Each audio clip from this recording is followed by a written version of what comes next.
रजा दोनों पार करे हाहाकार, निशब्द सदा हो गंगा तुम, गंगा बहती हो क्यों।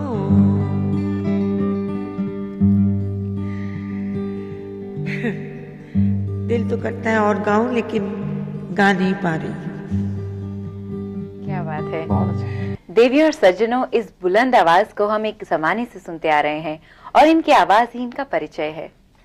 सुबह सवेरे की बैठक में इस वक्त हमारे साथ हैं समूह गान की शिखर हस्ती रुमा गुहा ठाकुरता। सुबह सवेरे में आपका स्वागत है। बहुत बहुत शुक्रिया जी। रुमा जी, पहले तो हमें ये बताइए कि क्वायर सिंगिंग का सिलसिला कहाँ से शुरू हुआ आपकी जिंदगी में? क्वायर सिंगिंग का सिलसिला असल में बहुत बचपन से शुरू हो गया, क्योंकि आईपीटीए में मैं जब मेरी उम्र 10 साल की थी तो बॉम्बे आईपीटीए का जो मेन ग्रुप था उसमें मैं थी उनके साथ, और समूह गान आईपीटीए से ही शुरू हुई है जी। और उसके बाद बहुत सालों के बाद करीबन 56 मेरे ख्याल से, जब मैं फिल्मों में काम करना छोड़ दी, सब कुछ मैं घर बसा रही थी बॉम्बे में, तो उस वक्त सलील दा आके एक दिन सलील चौधरी, हाँ, सलील दा ने आके कहा कि रुमा दी, हम लोग एक क्वायर शुरू करें ताकि ये जो नया जनरेशन हो रहा है ये अपने पुराने गीत सुनकर प्रभावित होंगे। और बॉम्बे यूथ क्वायर से ही समूह गीत का, जो अभी जिसको क्वायर कहा जाता है, उसका शुरुआत हुआ। अच्छा। क्या शैलेंद्र आपके लिए गीत भी लिखा करते थे? शैलेंद्र जी गीत भी लिखा करते थे।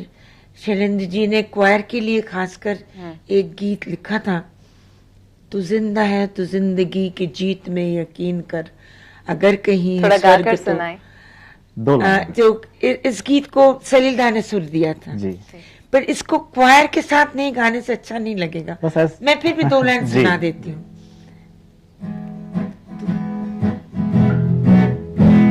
तू जिंदा है तो जिंदगी ये जीत में यकीन कर, अगर कहीं है स्वर्ग तो उतार ला जमीन पर। तू जिंदा है तो जिंदगी ये जीत में यकीन कर, अगर कहीं है स्वर्ग तो उतार ला जमीन पर। और उसको कोरस में सुनने में बहुत ही अच्छा लगता है। रुमा जी, दुनिया के किस गायक ने सबसे ज्यादा प्रभावित किया है क्वायर सिंगिंग को, या संगीतकार? ये तो दुनिया में बोलना बड़ा मुश्किल है, क्योंकि देखिए क्वायर सिंगिंग जिसको बोलते हैं विदेश में एक दूसरे स्टाइल में होती है, जिसको मेनली चर्च सिंगिंग कहते हैं, या जो भी कहें आप, स्पिरिचुअल सॉन्ग्स होते हैं उसके उस लिहाज से। और क्वायर्स के क्लासिकल क्वायर भी बहुत तैयार किए थे, बेथोवन, मोजार्ट, सब लोगों ने, तो उसका एक दूसरा स्टाइल था। लेकिन हमारे यहाँ पर अगर आप कहें तो हमारे वैदिक स्तोत्र जो गाए जाते थे वो भी लेकिन क्वायर के स्टाइल से ही गाए जाते थे। जी बिल्कुल। वो मंत्र जो पढ़े जाते थे वो कोई बेस में करते थे, कोई हाइज में करते थे, कोई मेलोडी में करते थे। तो वो भी जैसे कि हमारा तानपुरा, तानपुरा ट्यूनिंग ही बिल्कुल है क्वायर की लिहाज से। तो कौन पहले शुरू किए हैं, भारतवर्ष में पहले शुरू हुआ या विदेश में, ये बोलना बड़ा मुश्किल है जी। तो क्वायर सिंगिंग इज समथिंग हमारे यहाँ पर भारतवर्ष में, मैं तो बोलूंगी कि इसके फादर हैं सलील चौधरी जी। सलील दा ने शुरुआत किया है यहाँ पर। और नहीं, मैं बिल्कुल करेक्ट नहीं हूँ, क्योंकि गुरुदेव रविंद्रनाथ टैगोर ने भी उनका अपना एक गीत आमी चीनी को चीनी तुम्हारे ओगो विदेशिनी, इसको उन्होंने उन्हीं जो कि वे की चारुलता में भी था। हाँ हाँ, जिसको चारुलता में किशोर कुमार जी ने गाया था। आप एक लंबे अरसे से मुंबई फिल्म इंडस्ट्री से भी जुड़ी रही, तो आपने कभी फिल्मों में क्यों नहीं गाया? हिंदी फिल्मों में? बॉम्बे फिल्म इंडस्ट्री में बचपन में हिंदी फिल्मों में गाई थी। मैं 10 साल की उम्र में बॉम्बे हिंदी फिल्मों में काम शुरू किया मैंने। दिलीप कुमार जी का पहला फिल्म था जवान भाटा, जिसमें मैंने काम किया था। जी। तो उसमें अनिल दा ने एक भजन गवाया था मेरे माँ जी से, अनिल विश्वास अनिल विश्वास जी ने। उसके अंदर कोरस के साथ मैंने भी गाया था। वो गाना मुझे याद नहीं है, आप गाने बिल्कुल नहीं कहिएगा मुझे। लेकिन उसके बाद बहुत मैं 13, 14, 15 साल तक मैं, इनफैक्ट 16 साल तक मैं हिंदी फिल्मों में काम भी कर चुकी थी। और उसके बाद मेरी शादी हो गई, तो मैंने फिल्मों में काम बिल्कुल छोड़ दिया। और इसीलिए शायद हिंदी फिल्मों में मैं नहीं गा पाई, और गाने का दिल भी नहीं होता था, क्योंकि उस वक्त तो अमित के पिताजी किशोर कुमार जी बिल्कुल इंडस्ट्री को अपने हाथ में लेकर बैठे हुए थे।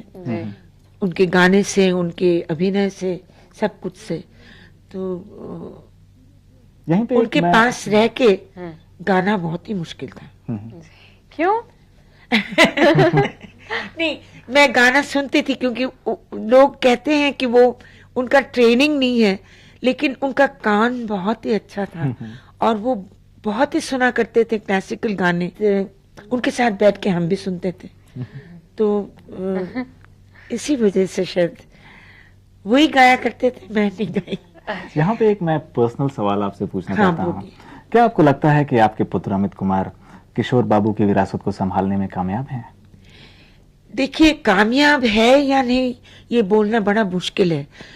एक उस तरीके के बाप के बेटे को उसी के जगह लेना बड़ा मुश्किल होता है। मुझे तो लगता है किशोर कुमार जी के जैसे गायक न कभी पैदा हुए, न कभी पैदा होने वाले हैं। जी।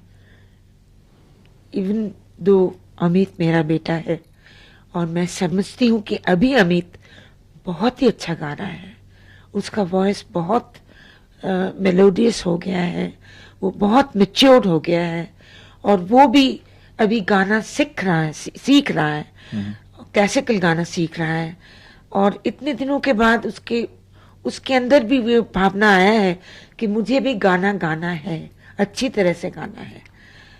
बेशक पिताजी के जैसा नहीं गा पाऊं, लेकिन गाना है। मुझे लगता है कि पिताजी के जैसा नहीं गा पाए, लेकिन उसके गले में तो कुछ तो पिताजी का ढंग आने वाला ही है, क्योंकि उसके ब्लड में है। किशोर साहब का कौन सा गाना आपका पसंदीदा है? किशोर साहब का सबसे पसंद गाना मुझे अभी तक वही गाना लगता है जो गाना सुन के मैं उनको शादी की थे, जिसके जो गाना सुन के मेरी शादी हुई थी उनके साथ। वो कौन सा गाना? वो है मरने की दुआएं कौन मांगे, जीने की दुआएं कौन करे। उनका जो पहला गीत था, सर हमें थोड़ा सा सुनाइए। ये मैं नहीं सुनाऊंगी, ये मैं नहीं सुनाऊंगी, माफ कीजिए मुझे। मैं वो सुना देती हूँ, बल्कि जो कि मैंने पहले उनके साथ प्लेबैक में किया था। जी जरूर। उन्होंने एक पिक्चर बनाई थी बंगला में, लुको चुरी, जो कि सुपर हिट है। अभी भी जब भी रिलीज होती है कलकत्ते में, तो बिल्कुल हाउसफुल कॉन्स्टेंटली। तो उसमें दो गाने थे, एक रविंद्र संगीत डुएट और एक आधुनिक डुएट। तो वो डुएट गाना मेरा फर्स्ट प्लेबैक था। जी। मैं उनके साथ प्लेबैक किए थे मैंने। उसके 2 लाइन में सुना देती हूँ। जी।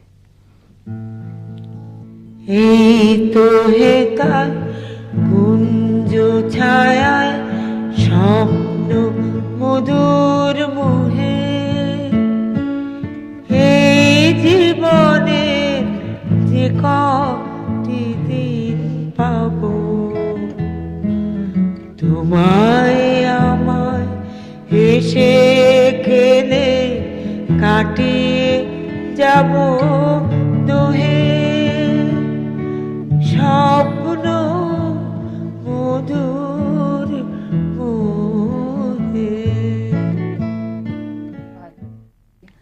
रूमा दी, आपको फिल्म्स में नेशनल अवार्ड भी मिले आपकी एक्टिंग के लिए।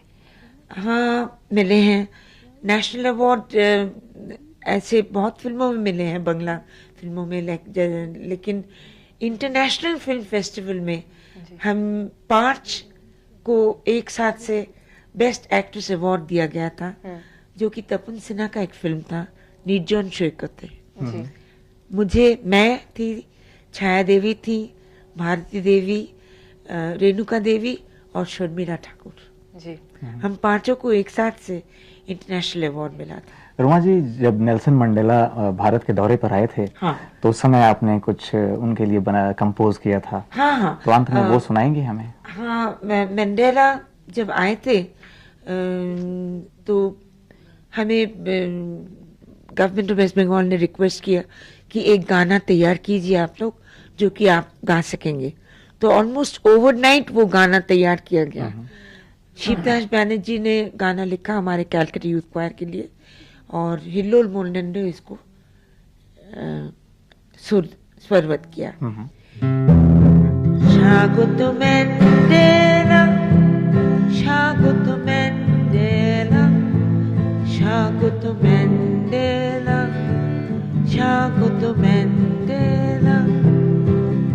ऐसा ही ये गाना, it was a full 5-minute song and I was very proud, क्योंकि एक तो उनके सामने गा रही थी और ईडन गार्डन्स में करीबन 1.5 लाख से ऊपर दर्शक थे बैठे। और उसके बाद जब मंडेला साउथ अफ्रीका के प्रेसिडेंट हुए, उस दिन भी इस गीत को वहां पर बजाया गया था हमेशा। सारा देश इस पे प्राउड है। रूमा दी, सुबह सवेरे हमारी बैठक में आने के लिए और इतनी सारी यादें ताज़ा करने के लिए आपका बहुत बहुत शुक्रिया। शुक्रिया। शुक्रिया जी, बहुत बहुत शुक्रिया। नमस्कार।